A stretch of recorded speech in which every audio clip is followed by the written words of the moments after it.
twisted into tight, anxious knots. She didn't even blink. Her manicured nails tapped a steady rhythm on the coffee mug in her hands. Her expression, too, composed on the binguri kama. I used it for the wedding. She replied with a shrug, like we were talking about loose change. Luke needed help with the cost. It's family money, Yule. Get over it. Family money, I echoed, my voice rising. That was my money. I waited tables for 2 years to save for college. Carol, you told me you'd invested for me? And I did, she snapped, her voice sharpening. I invested it in something important to your brother's wedding. Her son, not my brother. Luke didn't even pretend to care about the fallout in his eyes. The overpriced venue and extravagant floral arrangements, probably costing more than my tuition, were more valuable than anything I had dreamed for myself. My blood boiled, but before I could say anything, my father entered, coffee mug in hand. "What's all this yelling?" he asked, looking between us. "Ask Carol," I spat. "She spent my college savings on Luke's wedding. My name is Emma Williams. I'm 19 years old. For as long as I can remember, Carol, my stepmother, has been the dominating presence in our house. My mother passed away when I was 10. By the time Dad remarried, I was desperate for some version of normal. But Carol made her priorities clear. From the start, herself and her son, Luke, I became background noise, someone to politely nod at during dinner, not someone worth investing in. When I landed my first job, I immediately started saving. Every tip, every extra shift went into my college fund. I wanted to study nursing at the local university, a dream my mom had for me. Carol always made speeches about financial responsibility. So when she offered to invest my savings and help them grow, I trusted her. I shouldn't have. I don't understand, Dad said, scratching his head as Carol breezed by him, clearly done with the conversation. Why didn't you tell me? I didn't know until now, I said, voice trembling. She promised to invest the money for me, but she spent all of it on Luke's wedding. He frowned, conflicted. My father hated confrontation, and Carol knew it. I'm sure it's a misunderstanding, he said feebly. Let me talk to her. A misunderstanding, I repeated, louder. Dad, she admitted it. She doesn't even think she did anything wrong. My father had no reply. He mumbled something about needing to get to work and quietly slipped upstairs, leaving me alone in the kitchen with the crushing weight of betrayal.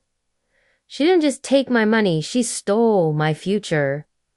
And my dad, too weak to stand up to her, that night, lying in bed, staring at the ceiling, my rage hardened into determination. I wasn't going to let her get away with it. That money was mine. If my father wouldn't fight for me, I would fight for myself. The next morning, I called a lawyer whose name I'd found on a flyer at the library. I need to know if there's anything I can do, I told him. It was my savings. I worked for it. Can I get it back? Possibly, he said, calm and professional. If you can prove the money was yours and she used it without consent, you may have a case, but it won't be easy. Are you prepared to go to court? The idea of suing my stepmother sounded extreme. But what other choice did I have? Carol would never admit fault, and my father wasn't going to intervene. Yes, I said, voice firm. I'm prepared. When I told my dad about the lawsuit, he was horrified. Emma, do you really want to go through with this? He asked, pacing the living room. It'll just make things worse. She already made it worse. I shot back. She stole from me. This isn't about family, Dad, it's about what's right. His shoulders sagged. For a second, I thought he might take my side. But then Carol entered the room, face tight with irritation. So what's the plan, Emma? She sneered. You're going to drag your family through the mud over a few $1,000s. Real, mature, it's not just a few thousand, I said, my voice trembling, but unwavering. It's my future, and I won't let you take it from me. Her lips curled into a smug smirk. Do what you have to, sweetheart. You won't win. In that moment, I knew there was no turning back. Carol thought she could scare me into silence. She had no idea how far I was willing to go. With my lawyer's help, I filed the lawsuit and started compiling evidence, bank statements, pay stubs, anything that proved that money was mine. It wasn't about the $8,000 anymore. It was about standing up for myself. Carol hadn't just stolen my savings, she'd shattered my trust, and I was going to get it back. Taking her to court was stepping into unfamiliar territory. I wasn't just challenging my stepmother, I was challenging the fragile balance of my family. My dad avoided me like the plague, disappearing into his workshop. Carol made sure to push every button, leaving notes on the fridge like maybe third times the charm, or tossing snide comments when we passed each other. But I didn't budge. The court date was 3 months out. My lawyer, Mr. Petersona, patient, soft-spoken man in his 40s, guided me through everything. We'll need more than your word, he explained. We have to prove it was your money and that she used it without permission. Do you have any kind of written agreement? I have bank statements, I said, pulling out a folder, and I gave her a note when I handed over the money, asking her to invest it. He looked through them, nodding. It's a start. I'll subpoena her financial records. If she spent it on the wedding, it'll show. The weeks before the trial were unbearable. My dad kept pressing me to drop the case. Carol's furious, he said one night. And you know how she gets. She's furious because she got caught, I replied without looking up from my laptop. And yes, I'm going through with it. He sighed deeply. I just don't want this to tear the family apart. I looked at him, the anger rising. She already tore it apart when she decided I didn't matter. This isn't on me, it's on her. He had no comeback. He just left the room quietly. Meanwhile, my friends kept me grounded. You're doing the right thing. My best friend Lily reminded me during a late-night coffee run. She had no right to take that money. But what if I lose? I asked, voicing my biggest fear. You won't, she said firmly. Even if you do, you stood up for yourself. That matters. Her words carried me through the worst days. The case wasn't about money anymore. It was about reclaiming my voice. As the court date neared, my lawyer uncovered something unexpected. In Carol's financial records, there were large withdrawals from a joint account she shared with my dad. Not only had she used my savings, she had been funneling money into a personal account for years. This changes things, Mr. Peterson said. This isn't just misuse of your funds, it's a pattern of financial misconduct. I felt the floor drop out beneath me. I'd always known Carol was selfish, but this. I don't know if I can do this to him. I told Lily the night before court. It's going to break him. He deserves to know.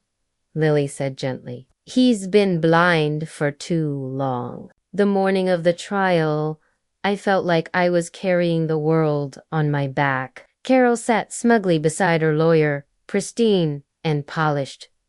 My father, next to her, looked uneasy. He couldn't even meet my gaze. The judge entered. The trial began. My lawyer laid everything out, my statements, the note, the wedding expenses, and finally the hidden personal account. The courtroom went still. Carol's lawyer tried to twist the story, claiming the money had been freely given, but when Mr. Peterson revealed the deeper financial pattern, everything changed. I glanced at my dad, his face drained of color. Caro's confident facade cracked. When I spoke, I looked straight at the judge. That money was my future, I said, voice steady. I trusted Carol, and she betrayed that trust. This isn't just about $8,000, Sits. About doing what's right. When I sat down, I felt stronger than I had in years. The judge leaned forward, visibly moved by the evidence. Mrs. Williams, she said firmly, it's clear that you used Miss Williams's savings without consent. What's more concerning is the continued pattern of misuse of family funds. Carol's lawyer flailed with weak defenses, but the judge wasn't having it. This isn't a misunderstanding, she said. This is a betrayal of trust. Carol tried to explain. I thought it would benefit the family. You spent $8,000 on your son's wedding and funneled thousands more for personal use. The judge interrupted. This is indefensible. The verdict came swiftly. In light of the evidence, I rule in favor of the plaintiff, she declared. Mrs. Williams is ordered to repay $8,000 with interest within 60 days. Additionally, I recommend further review of the defendant's financial activity. The courtroom fell silent. Carol looked like stone. My father slumped forward, face buried in his hands. I exhaled. I'd one dot as we left. Carol hissed, "You'll regret this." I didn't flinch.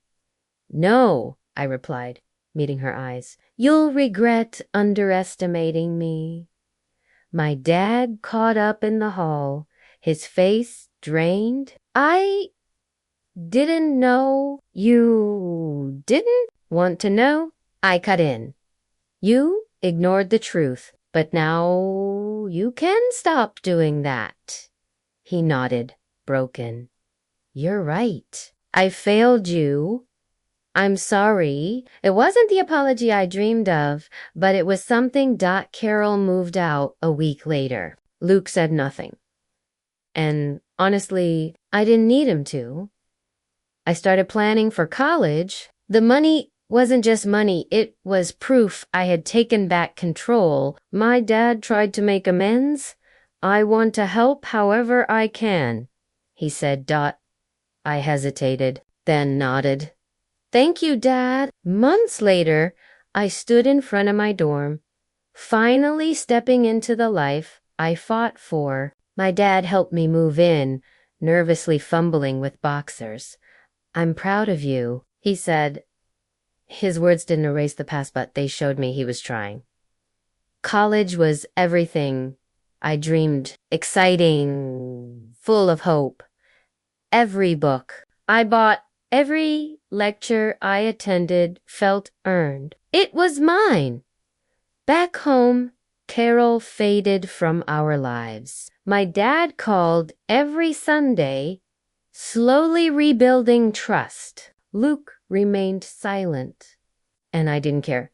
One weekend, Lily visited. We sat on a bench, sipping coffee, laughing about dorm life. "You're thriving, Emma," she said. "After everything, you're still standing." And she was right. The girl I used to be, hesitant, quiet, afraid, was gone. I had taken back my life, and I was finally living it.